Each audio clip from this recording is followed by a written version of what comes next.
All right. Hey, class. We got another assignment today, and this one's going to be pretty short. Hopefully, the video that I'm making right now is going to be pretty short, and then you can get going on the assignment.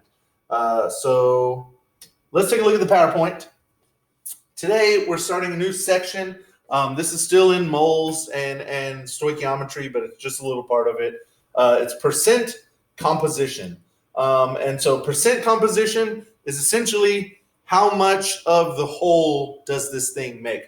What composition or what percent is a certain element in a molecule? And so you'll see real quick what I'm talking about. We've got a formula for this. So this is going to make this a little bit easier than most of the stuff we're doing because there's a specific formula. And a lot of you can follow a formula as you go through it. So percent composition is the percent by mass or by weight, essentially, of each element in a compound. So what is the percent composition? Is how much does this one element weigh in a compound? For example, how much of water is just the hydrogen? Water is H2O. There's two hydrogens and one oxygen. But how much of that weight of a bucket of water is because of the hydrogen and how much is because of the oxygen?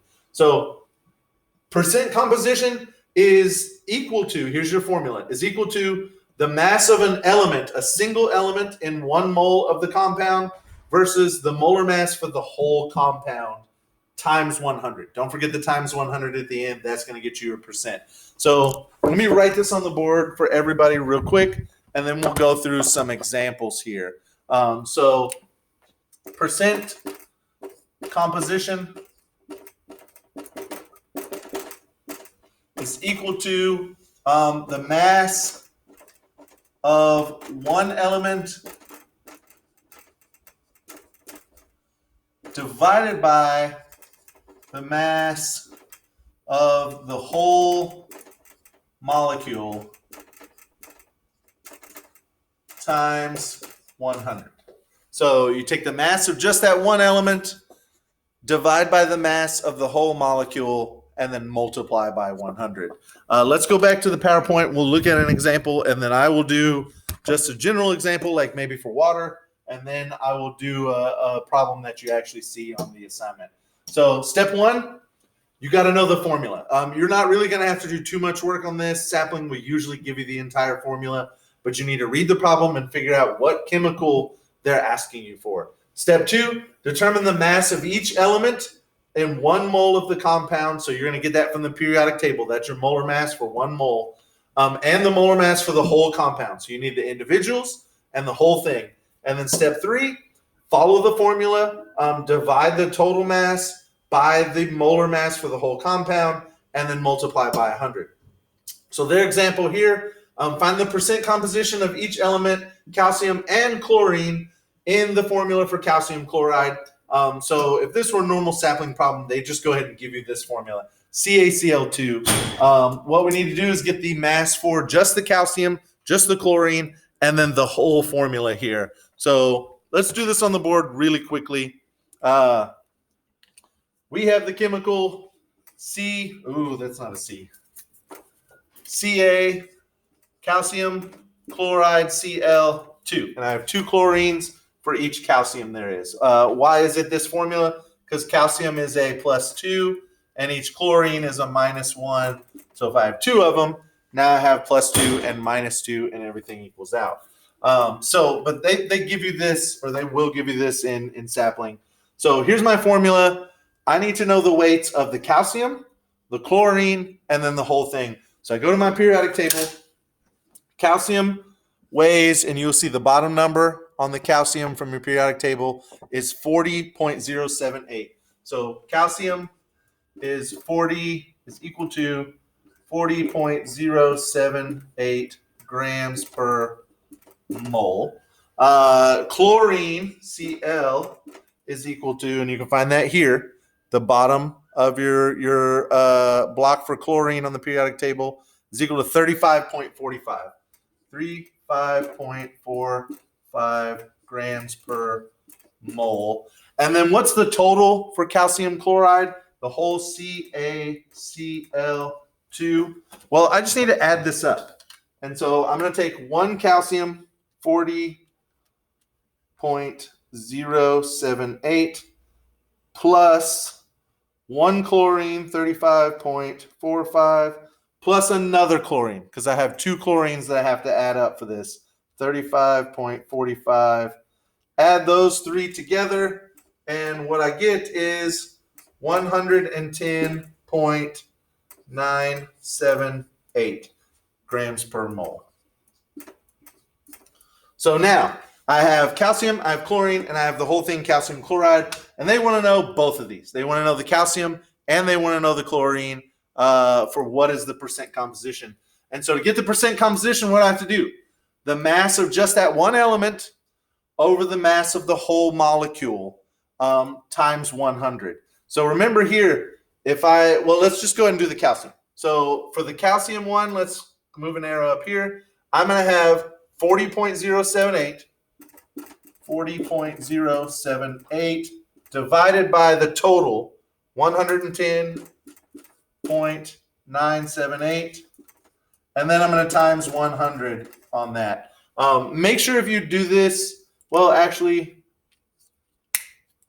I don't know if it'll really matter exactly how you do this. Actually, it probably should matter. Let's see. 40.078 divided by 110.978 times 100. And I just put all of that in back to back to back.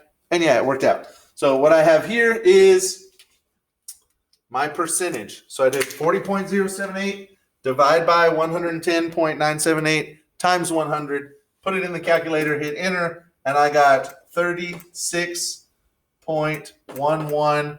And what is this? It's a percent. So 36.11%.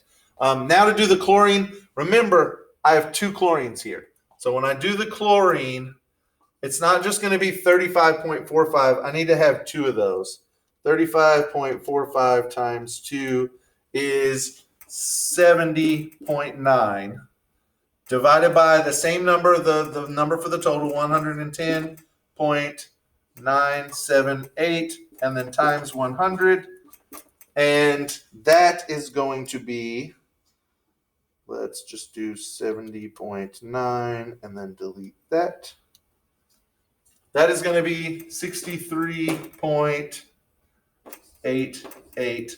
And if I add these together, I did a little bit of rounding, maybe not the best rounding. Well, I guess I could round that up to 63.89. 63.89. And then if I add these together, what do I get? I get 100% because there's only 2 elements in here. And so if you add up those elements, they should equal 100% of the total. And so how much of this chemical is calcium? 36% is calcium. How much of this chemical is chlorine? 63%, almost 64% is chlorine. So that's how we're going to do this. And if we go back real quick to the PowerPoint, you're going to see that they got the exact same thing.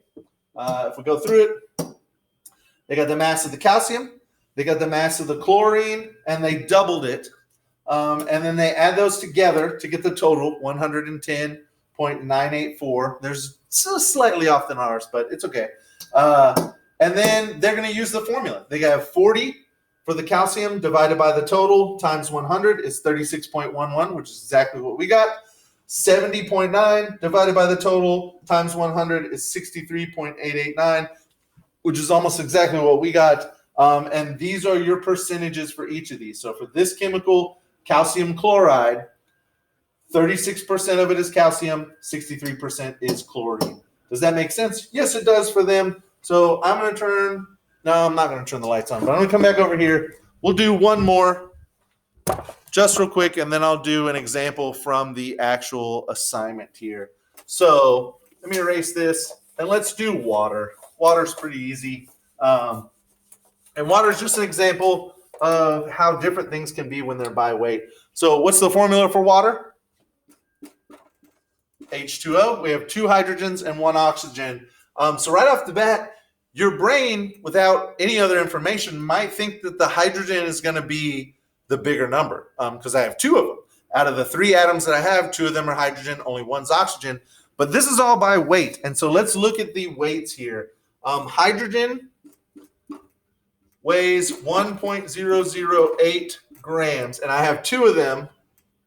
So that's actually going to go to 2.016 grams per mole.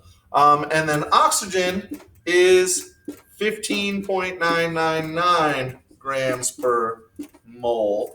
And so the total for water, H2O, is going to be these two added together, 15.999 plus 2.016. 15.999 plus 2.016 is 18.015. That's the weight of water. Now, when I do these percentages, you should see oxygen is going to be most of the weight of water. Hydrogen's only going to just be a small part. So when I do this, the percent composition for hydrogen should be 2.016 divided by 18.015 times 100. And the one for water should be 15.999 divided by 18.015 times 100. And we'll do each of these real quick. 2.016 divided by 18.015 times 100. And I got 11.19%. And then we do the same thing. 15.999 divided by 18.015 times 100, and I got 88.80 or 81%. And so if you add these up, we get to 100%. Now, out of water, how much is percent composition is hydrogen? It's only about 10%. It's 11.1%. How much is water, or how much is oxygen in the water? 88%. So almost 90% is water, and just a little bit over 10% is hydrogen out of a formula that has two atoms of hydrogen but only one of oxygen. So it's all about the weight. Oxygen weighs a lot more than hydrogen does, so oxygen's going to be your larger percent. Now let's do one more example from the actual assignment. There's only 5 questions on the assignment, so you should be able to get it pretty quickly. But let's go and take a look at this, and then we'll come back to the board to do our sample problem for the assignment. So I'm just going to do number 1. Number 1 says, which is the correct percentage of copper in the compound copper 2 sulfate? And then they give me the formula, which is nice, CuSO4. So I need to know how much is the copper in CuSO4. I need to figure out all of it because I need the total for the CuSO4. So let's write this down real quick, and then we'll go about our business. CuSO4. So what do I have? I have 1 copper, 1 sulfur, and 4 oxygens. I need to add those up to get the total. So copper Cu is equal to, I find that on the periodic table, 63.546 grams per mole. Sulfur is 32.06 grams per mole. And then my oxygen is 15.999, but how many do I have? I have 4 of those. So 15.999 times 4 is oxygen's equal to 63.996 grams per mole. Now I need to add these up to get the total for CuSO4.